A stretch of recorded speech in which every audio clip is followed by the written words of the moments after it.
लोगों को नमस्कार और सभी का स्वागत। जैसा कि अभी मास्टर साहब बता रहे थे, करण भैया ने बताया, बाकी सभी लोग, मुझे नहीं लगता कि मेरे पास इतना ज्ञान है कि मैं आपको दे सकूं। आप सभी लोग पहले से चीज़ें जानते हैं, पर दिक्कत यह है कि सब कुछ जानने के बावजूद हम लोग अपनी आंखें बंद करते हैं।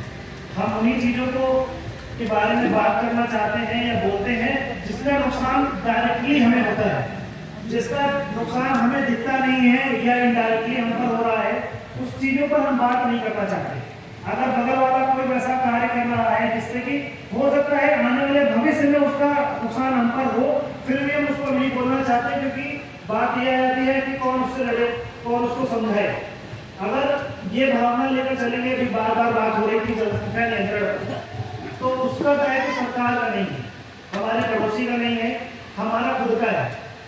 और वो भावना क्यों आई? क्योंकि जब हम बराबरी की भावना लेकर चलेंगे, कोई भी हमारे समाज में हमसे ऊपर नीचे नहीं होगा। हम अपनी बहन और बेटी में या फिर अपने लड़के में भेदभाव नहीं करेंगे, तो जनसंख्या नियंत्रण ऑटोमेटिक हो जाएगा। आपको या मुझे बताने की जरूरत नहीं पड़ेगी। और क्योंकि दूसरों को जागरूक करने से पहले अगर हम खुद को जागरूक कर लेंगे, हमारे एनजीओ का उद्देश्य सिर्फ इतना ही है कि हम लोगों को जागरूक कर सकें, क्योंकि हम कोई इतना बड़े लेवल का काम कर भी नहीं पाएंगे और करना भी नहीं चाहते हैं, कि क्योंकि उसके लिए गवर्नमेंट है और भी बड़ी बड़ी संस्थाएं हैं। हमारा मेन उद्देश्य है अपने लोगों को जागरूक करना। अभी एक मुद्दा उठा कि जंगली जानवर है या छोटा जानवर है, तो वो जानवर कहाँ से है? वो भी तो हमारी आपकी देन है। हम जानवर छोड़ते हैं और नहीं, देखिए जो जंगली जानवर है वो छुट्टा क्यों हो रहे हैं? क्योंकि जंगल तो काटे हमने ना। जब उनका घर छीनोगे तो वो कहीं तो रहेंगे, वो तो आत्महत्या नहीं करेंगे। तो वो जंगल उनके लिए बचे ही नहीं है, तो फिर वो आएंगे खेतों में ही। तो उसमें भी तो उसका रीजन कौन हुआ? हम ही तो हुए। हमने जंगल काटे, उनके घर हटाया, तभी वो हमारी जगह पर आ गए। जो खुले छोटे जानवरों की बात हुई, उसके भी जिम्मेदार हम हैं। हमको गाय चाहिए, लेकिन गाय कौन सी जो दूध देती है उसका बछड़ा नहीं चाहिए, जिसको बैल बोलते हैं। क्योंकि अब भाई खेती जो पहले हम करते थे वो बैलों से करते थे। तो चलिए ये सारी बातें हैं। मेन मुद्दा ये है कि पहले हमें खुद को जागरूक करना होगा।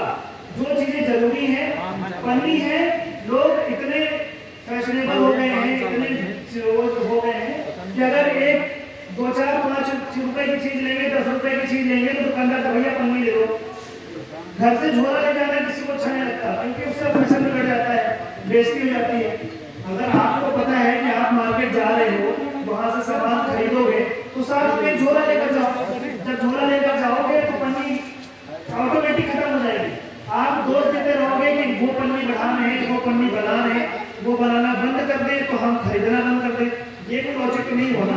आपने खरीदना शुरू किया, आपने मांगना शुरू किया, इसलिए उन्होंने बनाना शुरू किया। तो वो सारे चेंजेस हमें लाने होंगे। और सबसे बड़ा मुद्दा जो हम बार बार करें, जागरूकता। इसीलिए हमने अपने संस्था के द्वारा सबसे पहले जोड़ा है एजुकेशन, जिसके माध्यम से एक हम स्कूल चला रहे हैं। और हमारी कोशिश है ज़्यादा से ज़्यादा लोग हमसे जुड़े, हमारे एनजीओ से जुड़े, हमारे स्कूल से जुड़े, हमारी बातों को समझें और उससे जुड़कर वो और लोगों को भी जागरूक करें। क्योंकि ये पॉसिबल नहीं है कि हम हर रोज एक कार्यक्रम कर पाए, हर जगह कार्यक्रम कर पाए। वो तभी होगा जब आप उससे कुछ सीखोगे। भैया 5 मिनट रुक जाओ, 5 मिनट बाद पेड़ रखवा दीजिएगा, क्योंकि मतलब नहीं है ना। फिर अगर सिर्फ पेड़ बांटना ही होता तो बांट के चले गए उधर तक ना। मेन उद्देश्य है लोगों को समझाना, अपनी बात पहुंचाना होता है। पेड़ आप जैसे अभी बोल रहे थे कि पेड़ हम खुद लगाते हैं, लोग लगाते हैं भरपूर, क्योंकि हम गाँव के एरिया में रहते हैं, भरपूर मात्रा में लगाते हैं। लेकिन मेन उद्देश्य है लोगों तक अपनी बात पहुँचाना। तो हमारा मेन उद्देश्य है पर्यावरण को स्वच्छ करना, जिसके लिए हम पेड़ बांट रहे हैं। दूसरा उद्देश्य है लोगों को जागरूक करना, तो उसके लिए हमने स्कूल अपना ओपन किया हुआ है। उसके माध्यम से हम अपनी बात लोगों तक पहुंचा रहे हैं, अपने बच्चों को शिक्षित कर रहे हैं। क्योंकि मेन है आज की जनरेशन को ट्रेन करना। जो 70 साल के, 50 साल के, 40 साल के हैं, वो ऑलरेडी सब करते आ रहे हैं, उन्हें हमें ट्रेन करने की जरूरत नहीं है।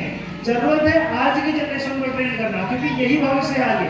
जब आप इनको बताओगे बेटा 5 मिनट सुन लो, क्या ऐसी कौन से आओ यहाँ बोलोगे ना, आओ यहाँ पे ज्यादा जरूरी बात बता रहे हो, आप ध्यान करो। तो यहाँ पे मेन उद्देश्य ये है कि हमको अपनी आने वाली जनरेशन को बताना है कि क्यों जरूरी है। अगर आप उनको सिर्फ शिक्षा की तरफ बढ़ा रहे हैं और उनको अपनी बेसिक चीजें नहीं बता रहे हैं तो वो कहीं ना कहीं पीछे रह जाएंगे, क्योंकि विकास के साथ साथ पर्यावरण भी जरूरी है। तो उसके लिए हमने स्कूल चलाए हैं, साथ में महिलाओं के लिए कंप्यूटर क्लासेस चला रहे हैं। आपके घर की भी अगर कोई भी महिला है या बच्चे हैं जिनको कंप्यूटर सीखना है वो हमारी संस्था से जुड़ सकते हैं।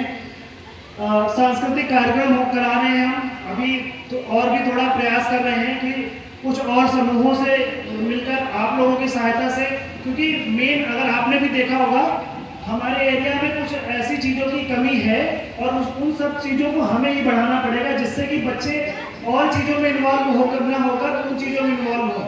जब कभी खेल कूद के वैसे कार्यक्रम होते हैं, ओलंपिक्स होते हैं, पेपर पढ़ते हैं तो हम देखते हैं चाइना हमसे इतने ज़्यादा मेडल लेकर आया, हमारे यहाँ कोई एक मेडल जीतता है हम एकदम पटाखे फोड़ने लगते हैं। लेकिन हम ये सवाल क्यों नहीं करते कि हमारे घर से वो मेडल जीतने वाला क्यों नहीं आ रहा है, क्योंकि हम अपने बच्चों को उस लेवल तक नहीं जाना चाह रहे। आजकल बच्चे को सिखाया क्या जा रहा है कि किताब पढ़ो और आप ये करो। नौकरी के पीछे भागना एक सॉल्यूशन नहीं है, नौकरी जरूरी है, लेकिन अगर आप एक बच्चे के अंदर स्किल्स हैं तो वो अपना खुद का कुछ अच्छा कर सकता है, क्योंकि जनसंख्या इतनी बढ़ चुकी है। अगर आप कहीं भी कुछ करना शुरू कर दोगे तो आप उस चीज़ को कंट्रोल कर लोगे, लेकिन अगर बच्चा पढ़ा लिखा ही नहीं है, जागरूक ही नहीं है, और सबसे बड़ी बात है पढ़ा लिखा भी है उसके अंदर स्किल नहीं है तो वो कुछ नहीं कर सकता। आजकल डिग्री लिए बहुत सारे लोग घूम रहे हैं, पर अगर स्किल है आपके अंदर तो आप अच्छी चीज़ें कर पाओगे, अगर स्किल नहीं है तो आप कुछ नहीं कर पाओगे। तो उन्हीं के लिए हम एक स्किल सेंटर खोल रहे हैं, कोशिश कर रहे हैं कि अभी जितने बड़े क्षेत्र हैं, जैसे कि आपका ये मरघापुर चौराहा एक बड़ा एरिया आता है जहाँ से कई सारे गाँव कनेक्ट होते हैं, तो हमारी प्लानिंग है आने वाले 2-3 महीने में एक स्किल सेंटर शुरू करने का यहाँ पर, जिसके अंतर्गत लोगों को जागरूक भी किया जाएगा, साथ में आपके बच्चों को कंप्यूटर सिखाया जाएगा, सिलाई सिखाई जाएगी और ऐसे कई सारे और भी चीज़ें उसमें जोड़ी जाएंगी कि बच्चे वो सीखकर अपना खुद का व्यवसाय शुरू कर सके या अपनी चीज़ों को वो बढ़ा सके। उसके लिए हम कार्य कर रहे हैं। बहुत जल्दी आप अगर सभी का सहयोग रहा तो हम जितने भी अभी कोशिश हमारी है कि हम हर गांव तक वो बात पहुंचाएं, पर अभी क्योंकि हम उतने बड़े स्तर पर नहीं हैं, तो अगर आप लोगों का सहयोग मिलता रहा तो अभी हम बड़े बड़े जो चौराहे हैं वहाँ पर शुरू कर रहे हैं, और धीरे धीरे अगर आप सबका साथ रहा, आप सबका सहयोग रहा तो हम हर गांव तक ये बात पहुंचाना चाहते हैं।